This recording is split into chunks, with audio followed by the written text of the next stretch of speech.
Hello, coucou, bonjour, ici Nicole depuis Terre du Sud pour la radio-télévision Attitude Énergie Santé. Alors aujourd'hui, j'ai un petit peu envie de vous promener au jardin parce qu'il a plu cette nuit, beaucoup, et ce matin, le jardin est assez magnifique. Alors tout en vous promenant, on va commencer à parler de la fameuse cure de raisin. Alors cette cure de raisin, elle fait couler tellement d'encre que je pense que je vais découper ma vidéo en 3 parties, sinon je vais vous assommer. Mais aujourd'hui, on va voir le côté un peu occidental de la cure de raisin. Et puis, je vous emmène voir Gaspard là en passant, parce que Gaspard, il est tout content quand il pleut. Gaspard, c'est mon rocher crapaud. Si vous n'avez pas vu la vidéo sur Gaspard le crapaud, je vous invite à aller la regarder. Et voilà, je vous présente Gaspard. Je crois que vous voyez bien sa petite tête rigolote avec sa patte. Il est prêt à sauter et il rigole tout le temps, Gaspard. Je continue de vous promener dans le jardin parce que j'ai des choses à vous montrer. Par exemple, on va faire un gros plan là, si j'y arrive, sur un truc incroyable, mais voilà, je pense que vous allez les voir ou les deviner. Mais nous avons des asperges sauvages comme au printemps. Et ici, c'est tout le temps comme ça à l'automne, quand il se met à pleuvoir à nouveau. Eh bien, il y a les petites pousses de printemps qui reviennent. C'est comme si on avait un deuxième printemps. Alors c'est intéressant d'ailleurs, parce que les petites pousses de printemps, elles cohabitent avec, je sais plus où ils sont, faut que je les retrouve. C'est pas là, donc on va continuer d'avancer. Les petites pousses de printemps, elles cohabitent avec,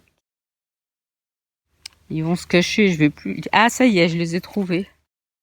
Alors ça c'est quand même absolument incroyable et tout à fait réjouissant.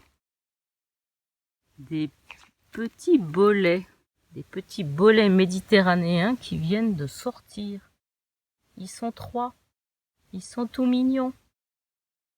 Et entre les asperges sauvages et les petits bolets, je sens qu'on va se faire une petite fricassée de légumes qui va être fort sympathique.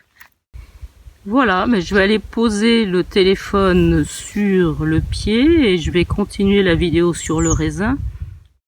Alors, donc, le raisin, là on va le voir aujourd'hui simplement sous l'angle de la diététique occidentale.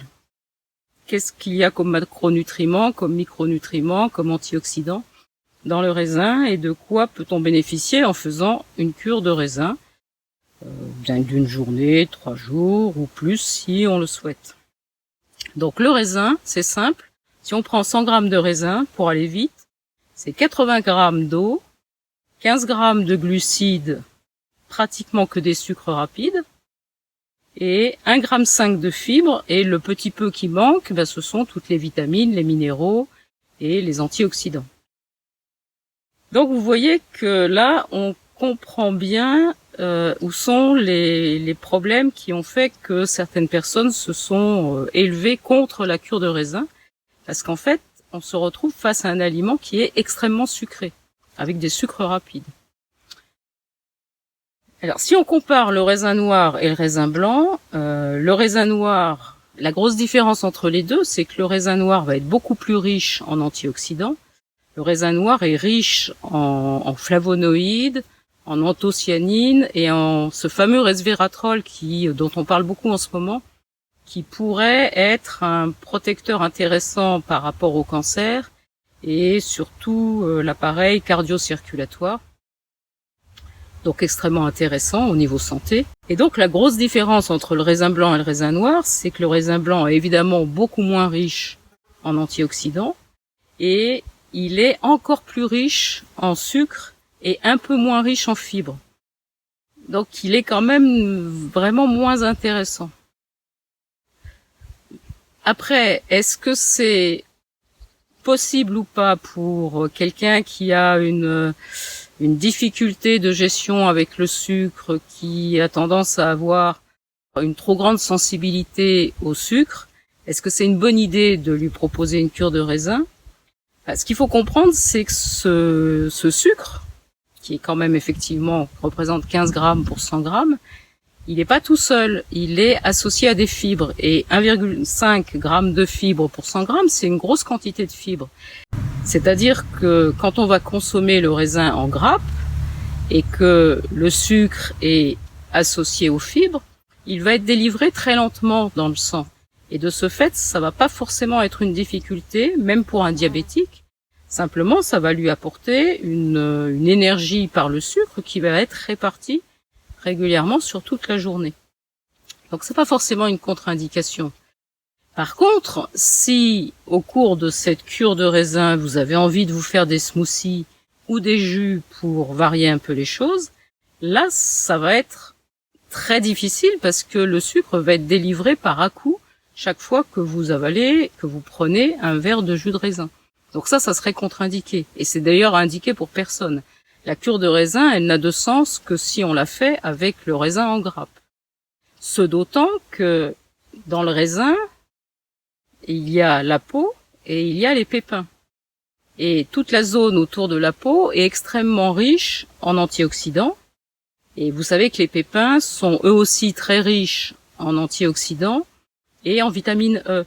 Donc, à partir du moment où vous consommez le fruit complet, que vous le mastiquez bien, vous allez en avoir tous les bienfaits. C'est-à-dire que déjà, vous allez récupérer encore plus d'antioxydants et quelques acides gras fort intéressants. Mais en plus, vous allez avoir un balayage intestinal de grande qualité.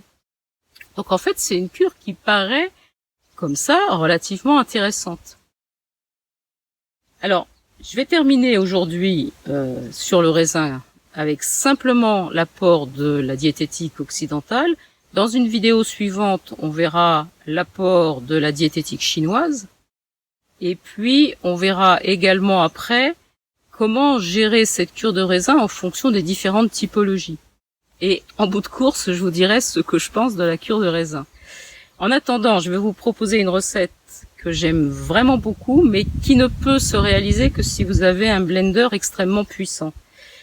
C'est un smoothie qui est fait à base de raisins noirs, de figues, de pommes, et on peut y ajouter un peu de cannelle et de gingembre selon les goûts. Alors, c'est un smoothie assez extraordinaire qui est vraiment un nettoyage de l'intestin d'extrêmement grande qualité.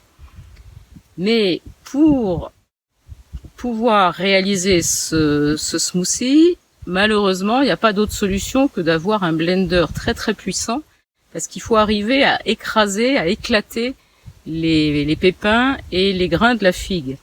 Moyennant quoi, vous allez obtenir un mélange extrêmement onctueux, et la pomme va rajouter encore à l'onctuosité.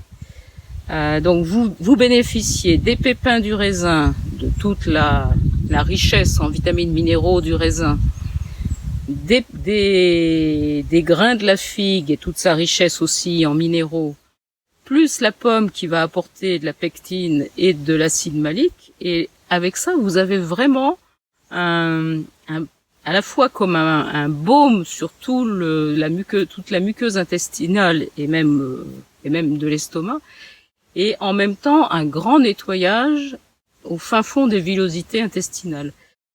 Voilà, je vous laisse réaliser ce smoothie si vous en avez la possibilité. Et puis je vous dis à demain pour une nouvelle vidéo.